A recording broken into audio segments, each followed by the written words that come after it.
Hello boys and girls, welcome to another episode of FoulkesBrau. I know I said there wouldn't be a part 2 of this, but there is a part 2. And not only do we have the 2 boards, we have a third board that is being sent back from one of the repairs we did before, and I'll show you why. So let's not waste too much time, let's jump on the bench, let's have a look and recap quickly. Right, here are 3 boards on the bench. So, if you can remember, this board here on the right had the up-down control, and the initial fault was this capacitor. So I replaced the capacitor and I put the board under a test to run it, and eventually it popped. And what you can't see is that TNY266 that's in there down here has actually blown a hole in it. So of course when the TNY went, then the bridge rectifier went. Luckily I have got TNYs, the 266s and the rectifiers, so we can replace that and see what's going on. The second board here, the bridge rectifier had gone, and if you remember, the TNY had also gone, hence the bodged fuse in here, and so we were waiting for spares, so we can replace that. The third board is actually the first board of this type that we repaired, and what happened is the owner plugged it in, notice he put it back on the heatsink, and it ran for 3 minutes, and then he said there was one hell of a flash, and obviously it took out the fuse. Now I want you to look closely at board number 2. You see it's got those insulators on, the sill pad covers, and if you look at board number 1 over there, it's got a metal tab, and if you remember from the previous video when we measured there, the voltage was about 325 volts. So if we look at board number 3, I'm going to put it back in, put power like this, and you can see there's no insulator on there or there, and neither is the bar to tie them down on there. So what I suspect has happened is the motor was running, obviously there's a bit of vibration, and just unfortunately for him, after 3 minutes, bang, this would have touched the metal tab. If you can see nicely over there and over there are indent marks from where the earth would have attached to this board. So what would have happened is that the tab, the metal tab, the drain of that MOSFET would have touched this casing, shorted it to earth and blown whatever up. Obviously the fuse went, but I suspect obviously the MOSFET and some other damage. One of the viewers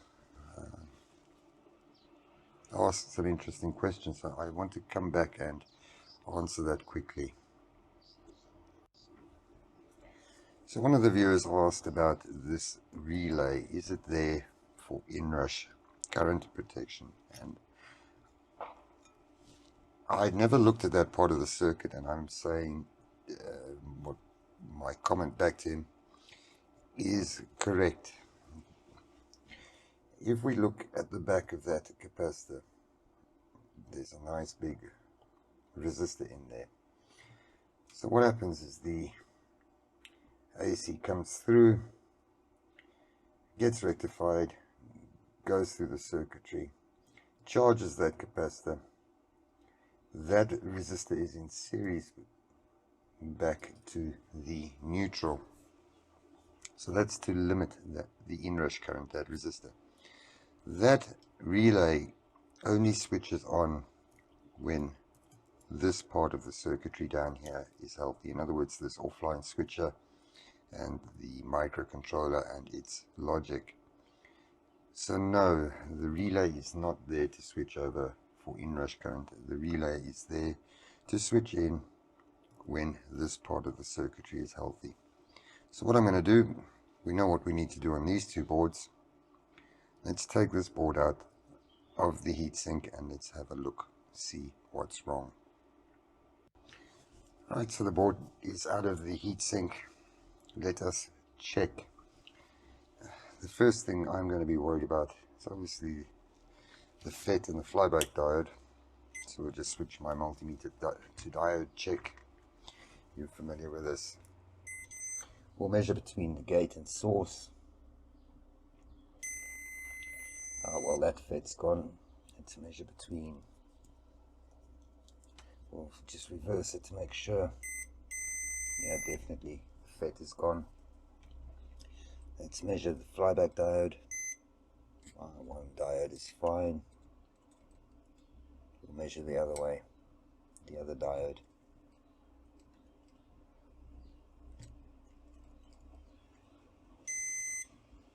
Oh, that's fine. And then this way. So it seems as if the flyback diode is fine. Of course, let's measure the rectifier. We're going to go inner leg to point. Yes. Yes, fine. Fine. Fine. That rectifier is fine. And of course we want to make sure about that rectifier down there. So it's those legs there. Fine. Fine. Fine. Fine. Okay.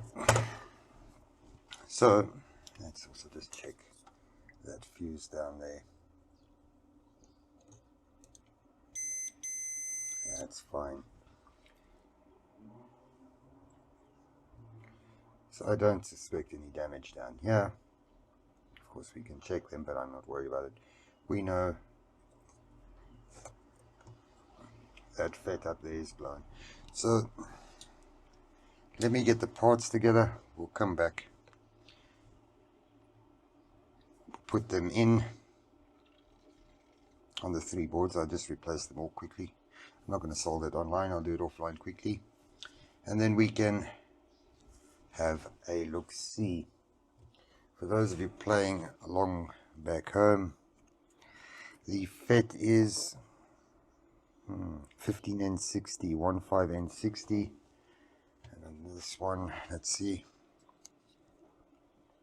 yeah, looks like K15N60. So, okay, that might just be an IGBT or an SCR. Okay, the 15 amp N60 600 volt. Okay, let me have a quick squiz and see what we've got, and then we will replace. I will solder the parts quickly, and then we can come back and have a look. Okay, so we're back. I managed to find a equivalent MOSFET, actually a better one. So the one that was blown is a 15N50. We've got a 19N50. So before I solder it in, let us just check that it's okay. So I'm just switching to diode mode. So I'm going to measure pin 2 with my positive lead, pin 3 with my negative. The words drain to source, you see no beep. I'm swapping the leads between 2 and 3, we get our diode beep. I'm going back, 2 and 3, nothing. So now I'm going to come pin 1 to 3, nothing. Pin 2 to 3, we switched the MOSFET on. Okay, so this MOSFET is perfect. I'll put it in the board, and the other boards, we can come back, we can power them up and see what they are doing. Right, so we come to the moment of truth. Our three boards, left to right. This one is brought to me by Sarl from somewhere in the Centurion region. If you remember correctly, in the previous episode, this TNY266 down there was blown. Sarl put this back, not being electronic or electrical by nature, and the FET, you can not see this one, the FET down there, he didn't tie it to the heatsink and didn't insulate it, so it ran for 3 minutes and then blew up and blew out the FET. So I've put a new FET in, and this time it is insulated. It's a bigger FET, carry more current, but it's insulated against the heatsink. What we can see here, normally they come with these sill covers over them to insulate them from the heatsink. This board, the FET was blown, well, not the FET, this offline switcher was completely blown, so we replaced that. And this board down here, we replaced the switcher because it was not switching on, it wasn't coming up to voltage, and yes, so issues. Right, so let's put power on. So to make this easier, I've just put clamps on this. So we're going to put our neutral on, our live, move that out of the way, and there it switches in straight away. You can see the LED down there came in. I'm just going to take it off. There you hear the relay click out, and we'll put it back, and there it's back in. That board is fine. So we'll come back to this one, we'll put it onto the heatsink. I'll show you how to do that properly. Right, let's move over to the next board. Now keep track of the time. I'm just moving this board out of the way. We'll come to this board down here. That bulk storage capacitor is a bastard. It keeps that voltage for a very long time, and I'm going to show you that online when we come back. So here we go. Oops, this board's got a problem. We can hear the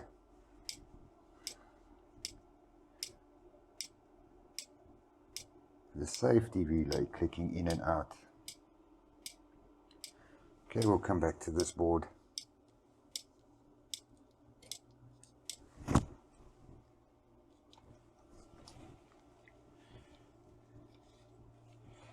And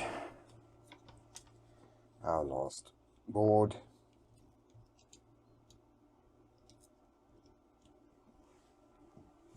On. If we take it off, there the relay falls out. On, and there the relay falls out. Let's come back. I'm just moving these out the way. We'll come back to this one.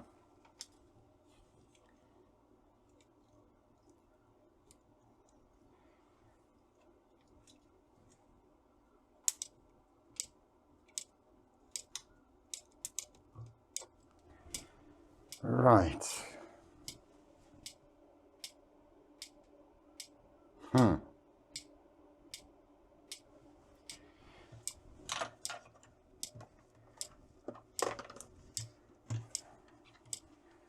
Let's take a voltage measurement here. on the secondary side. I'm just going to measure to the voltage regulator down here.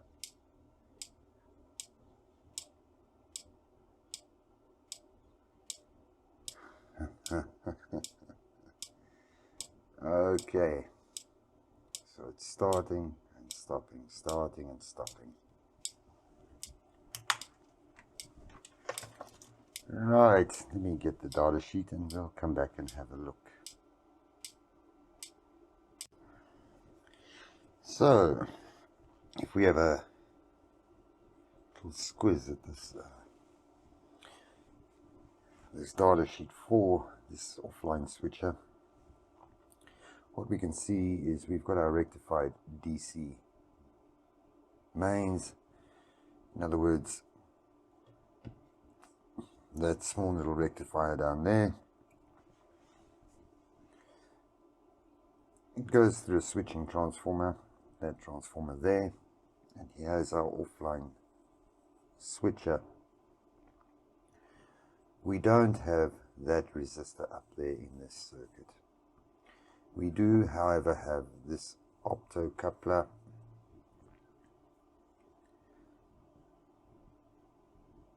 and that bypass capacitor, which you've seen me replace, that Zener diode. So what is this doing?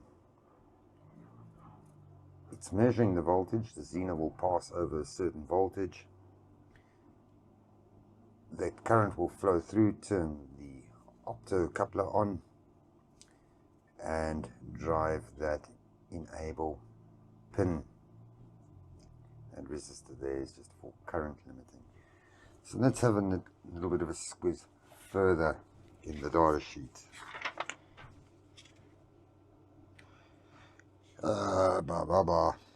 We don't do that.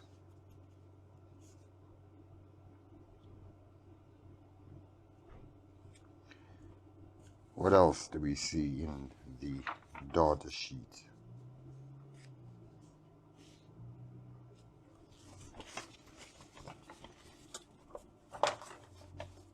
Interesting. They talk about auto restart, and they say in event of a fault condition such as an output overload, output short circuit, or an open loop indication, the tiny switch enters into an auto restart operation, and an internal counter is clocked by the oscillator, gets reset every time the EN/UV is pulled low. If the EN/UV pin is not pulled low for 50 milliseconds, the power MOSFET switching is normally disabled for 850 milliseconds. Okay, let's output overload, output short circuit, on open loop. Well, let's get rid of those conditions. So we're saying output overload, output short circuit, or open loop.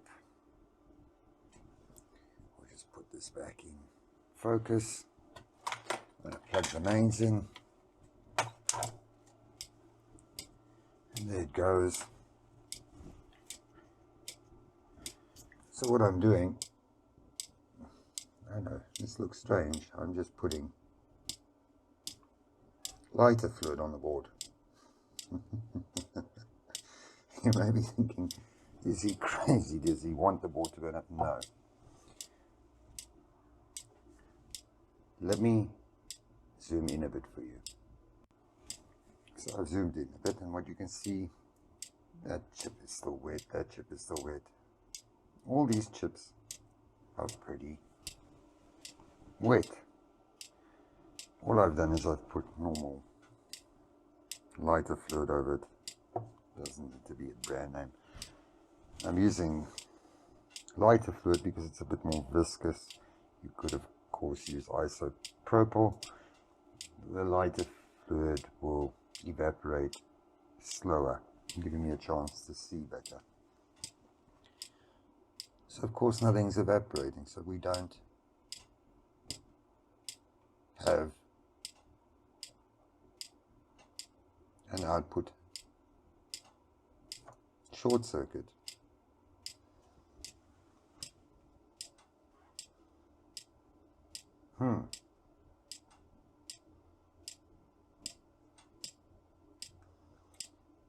So by inference, if we don't have an output short circuit, we don't have an output overload. So the only thing that it can be is that we have an open circuit. Now, that relay is driven by that optocoupler down there.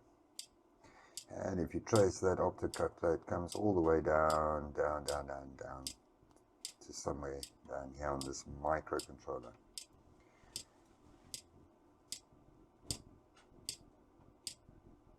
The microcontroller is not starting up because we saw that the voltage is just falling out.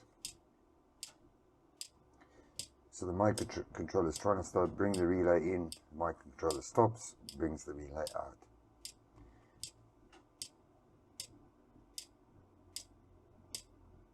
And it's driving it through that optocoupler. Now, what you might notice is down there is a footprint, and if we look at one of the other boards, you can see there's an optocoupler in there. So the fault we're getting is that it is not getting feedback. I'm going to just take this power off. So we're not getting the feedback. It's an open loop condition. I do have spare optocouplers, and I picked this up and I'd taken the optocoupler out to shorten the video. But for those of you with the safety relay clicking issue, it's feedback. There's our little Zener diode down there. It's a 3.9 volt Zener. There's the current sense resistor up there, and I think that's 150 ohms, 147 ohms. So between the Zener, the volt drop across the optocoupler, and that current sense resistor, we get about about 5 volts. So notice I've had this unplugged for a while. I don't like doing this, but I'm going to do it to show you.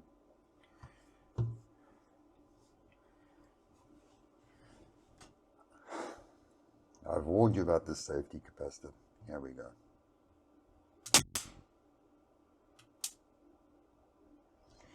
So you can see that capacitor carries power for a very, very long time. So we've discharged it. Let me replace that optocoupler. Keep in mind it's the one with the 2 sill pads on, and then we will come back and have a quick squiz.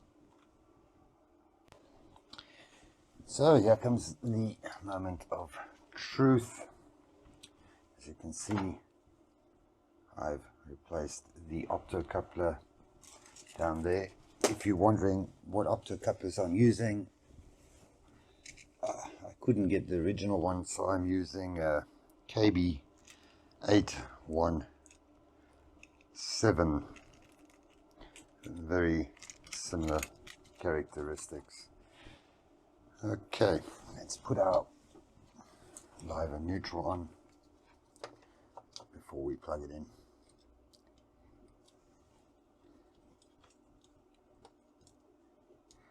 Okay, we'll plug it in. Let's see, is it going to go bang? Voila. Most excellent. LED came on. Up there, LED on.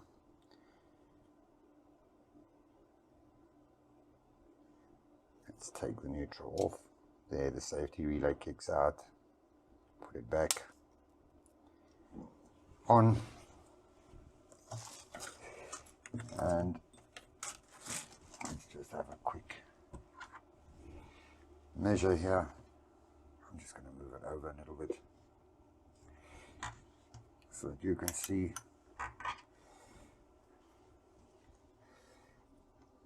I'm just going to measure again on the ground point or negative point to the voltage regulator.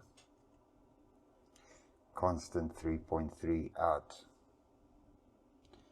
Most excellent. Coming in, if I can get there, roughly about 5.3, 5.4. Most excellent. But 3 point out to the micro and its stuff. So if you've got the safety relay, you're not really using this chip for what it should be. That T and Y, you're not using all the functions of it. So if you've got the safety relay on and off, you need to start looking here on the feedback. There's the little Xena and its little resistor down there. Okay, I'm going to set the shot up. We're going to come back. We will put Cyril's board back on the heatsink and I'll show you how to do that. Right, so we're back with a board that needs to go onto the heatsink. And this is going to be a contentious issue. I don't particularly care.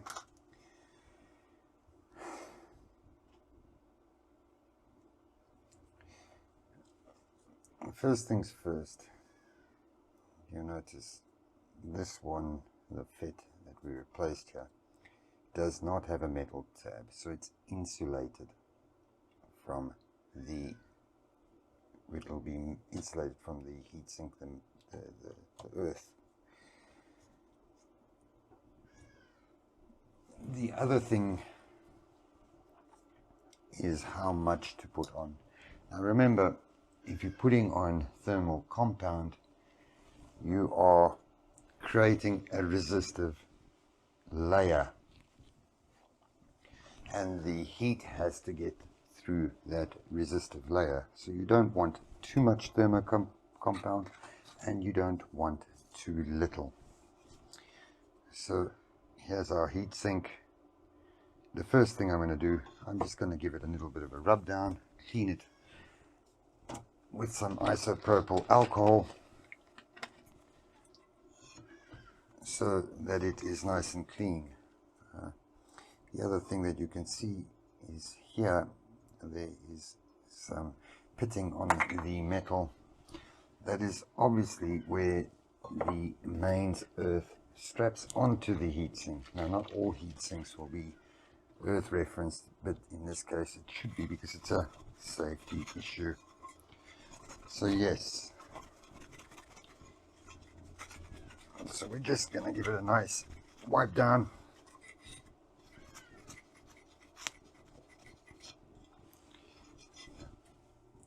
The other thing that you can see in here, well, I'm not sure, is there is this plastic insulator. So just be careful, make sure that you have it, put it back. Otherwise, very simply put, is a little sill pad, something like that, behind this. So let me just clean the component back ends so we get rid of the excess. Again, I'm not doing anything fancy, I'm just wiping it down with some isopropyl alcohol. Very handy stuff, actually getting quite expensive now, but yeah, like everything in South Africa. Right, so we've cleaned the back ends. Our heatsink goes like that. So this has got a mount like that. So first things first, I find what works for me is using a toothpick to put a bit of thermal compound on the toothpick and just smear the thermal grease on based with that, because it gives me quite a bit more control on how much I'm going to put on. So here's my little toothpick. Let's see if we can get this in. So all I'm doing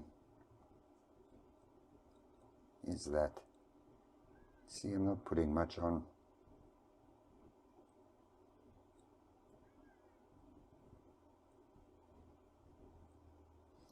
Just like that. You don't need to, sorry for bumping there, you don't need to make it swim in the thermal compound.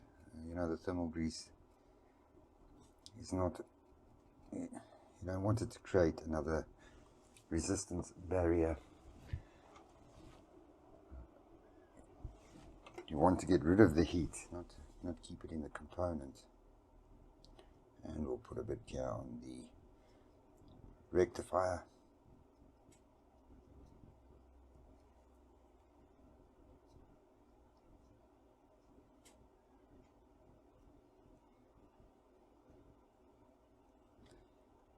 And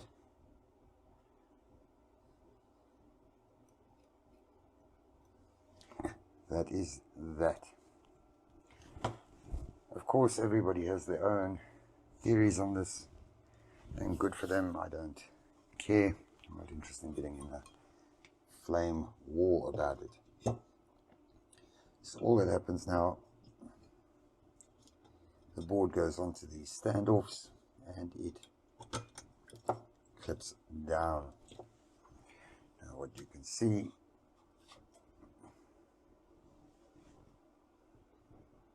is that the FET and the diode are not pulled against the heatsink, and in Sarl's case the previous board, or when I fixed it, he put it back, and obviously not being pulled against the case, it was vibrating with the motor running. Being a metal tab, when it did touch the case, that obviously said goodbye to him. So what we've got one of these metal tabs. We've got 2 screws.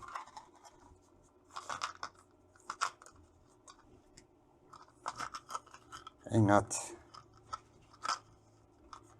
a washer, no anti-vibration washer. Okay.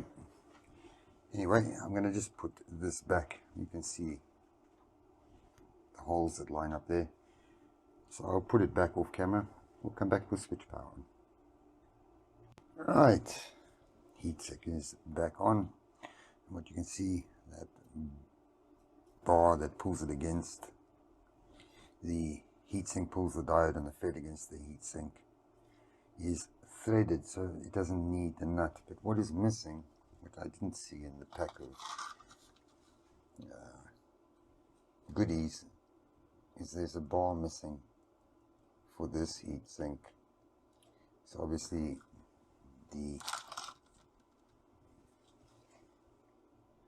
there's a little bolt and the flat plate that's missing. Either way, could it be a problem? Yes, I think this rectifier can get warm, but okay, we don't have it, so I won't do anything about it. Let us put the power on.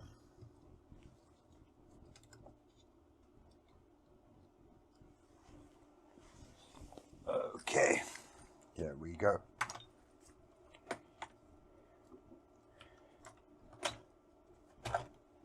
Magic. Power's up, fine, no clicking. Let's take the line off. Relay kicks out, put the line back. Perfect. Excellent. So 3 boards repaired, different, well, combination of different faults. So these can now go back to their owners. Obviously there's not much now to connect when you put it back in. Obviously live, neutral, earth to the chassis and the two motor connections, and then whatever control goes here from the control boards, on the speed up, speed down, tilt lower, whatever. Okay, cool, let's finish this up. And so we come to the end of another repair video. Interesting fault on the one board with a safety relay. When you are in doubt, always try and get the data sheet for, you're not likely most times to get schematics these days, but if you can get the data sheet, 9 times out of 10 you will find that the people have just copied those circuits and implemented it as is with a few minor tweaks or whatever, but it can tell you quite a bit more. So Sarah, Mark, thank you for sending me your boards to repair. It was interesting, and thanks for all the comments down in the video section. I do read them and I do respond to them. Anyway, until next time, take care, be safe. Cheers.